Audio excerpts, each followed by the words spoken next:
Hello, yes, dear friends. Okay, so I thought I'll share some thoughts and hope not to get into all kinds of trouble.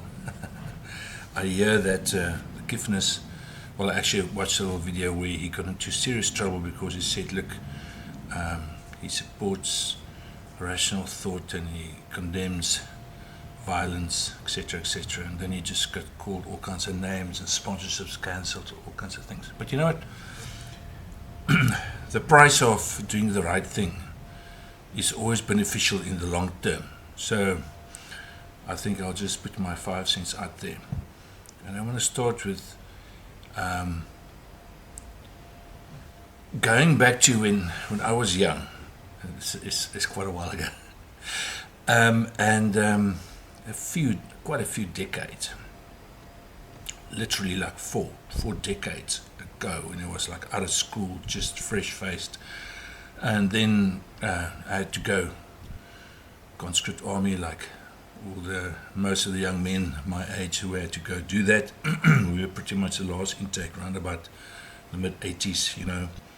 But in any case, so when we came out and we saw a South Africa that was changing, and of course we could resonate with what was happening on the global platform at the time. So when we heard and we saw ideas being thrown around about what is a healthy way of thinking, what is the concept of human rights, what is a concept of free speech, etc. Because we were, grew up in apartheid South Africa at the time.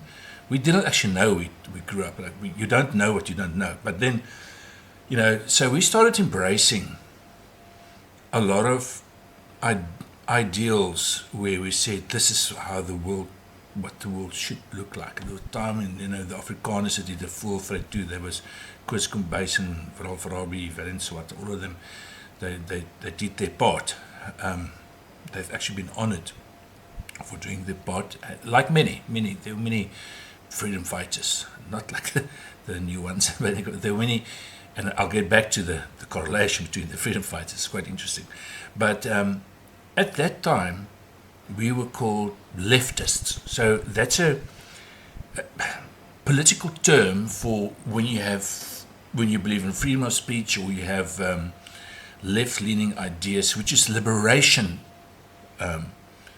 based. So that was it, and we fought hard for those ideals. It did not include violence. It was just our generation. It started off in the 60s, 70s, and it was a free love, and it was all kinds of stuff. And those were the liberation and save the whales, and people got a bit all out of it. But the point is that it was a peace-loving movement. Now, when people speak about someone left-leaning, politically wise, it means something entirely different. I mean, in our country, the EFF is called left. How the hell are they left? They're so not right. Maybe okay, you see what I'm saying. So it's very interesting, and I've seen that every good movement that starts off with a good heart and people want to change the world, what they want to do, it eventually gets captured because it's a nice vehicle. That combi is loaded, the tires are all up. Come, Mickey, come, lift. So the combi is loaded, everyone's ready to go on their crusade, and then because they're all peace loving, they pick up a few people on the trip. Oh, I must just bring up Mickey. Kijk, Papa. Ooh, where's my ball? Yeah. So they pick up a few people, hitchhikers, on the road, and then the hitchhikers will turn out to be a little bit psychopaths, and eventually they hijack the whole trip. And I think that is what I'm trying to say here, is that for every good movement that's got some critical mass, it's moving forward, there's always somebody that is not so well, who's got a zombie virus in the head, and they got a world domination thing to them. They'll go and say, okay, let's go use this vehicle. We keep the flowers on the outside. It looks like a peace-loving movement, but we're going to fuck this thing up, and we're going to use this for our world domination or whatever we're going to do. And what really irks me is that intelligent people my age, much younger, they fall for this nonsense. They don't see through it. They don't see through the camouflage. It's like they don't. It's like they it's like a lost generation where they don't, they've never learned the tactical, the life skills, how to discern. Their spirit of discernment is a blunt instrument. It's like they don't understand. And these are highly intelligent people. But a certain part of their brain is just, it got blown away. And obviously I'm busy talking about the whole Charlie Kirk thing. Not about Charlie Kirk. I didn't know much about him, but I'm talking about the aftermath, about how people come out of the woodwork, the left and the right, the hatred. Why it was this, it was that. You know what, people, when you go and you just do basic search, and I know I've been giving the lecture about, but did you know that DeepSeek and ChatGPT and all of them are part of the bigger? Yes, I know the left wing and the right wing is part of the same bird. Of course I know that. But it's like the same thing with the moon landing, where people go, didn't they? Do you want to tell me 500,000 people that worked at NASA? Do you want to tell me, etc., etc.? They're all in it. It cannot be. All right. So, but what I can tell you is that a certain sector, our mainstream media, not all of them, but a huge chunk of them, because they are getting sponsored or they are too scared to talk or whatever, a lot of it has been captured. Like our government has been captured. You say, how is it possible the whole government is captured?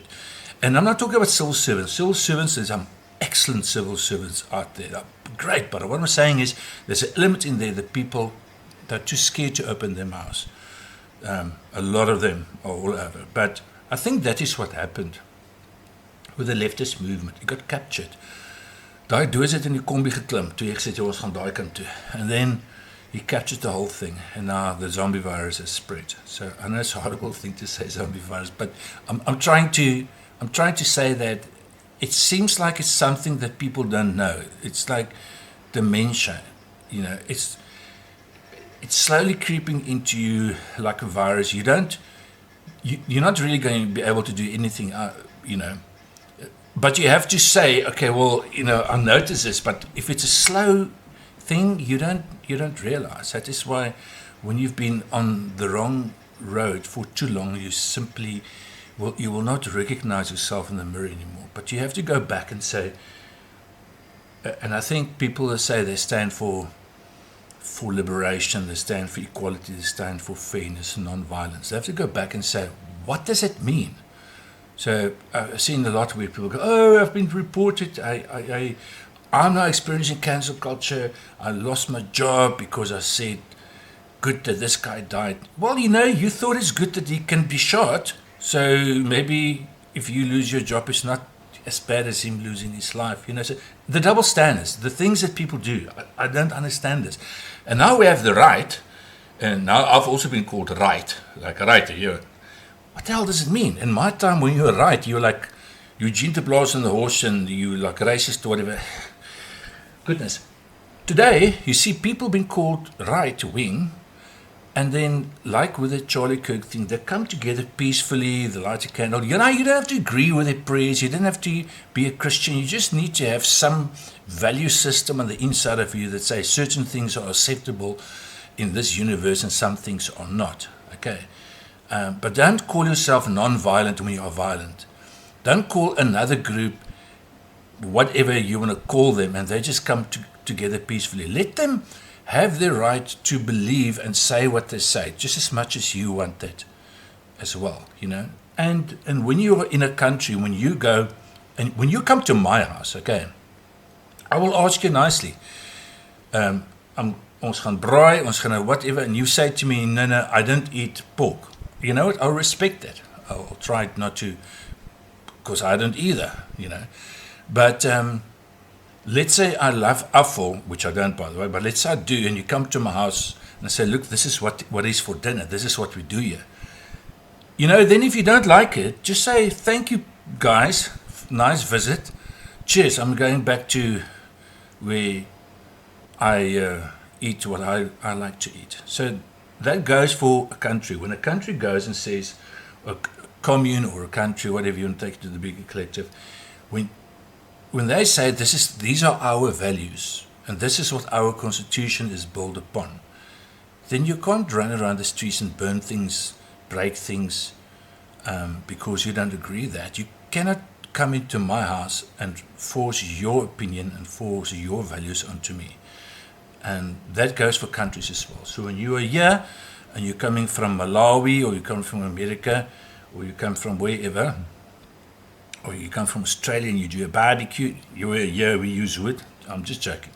Point is, respect other people's cultures, respect their right to have an opinion, respect their right to have their culture, and especially if it's peace-loving, Anyway, that's all I've got to say. And I hope it makes people think. And just go to the mirror and ask yourself, what I'm saying, what I'm doing, is it right?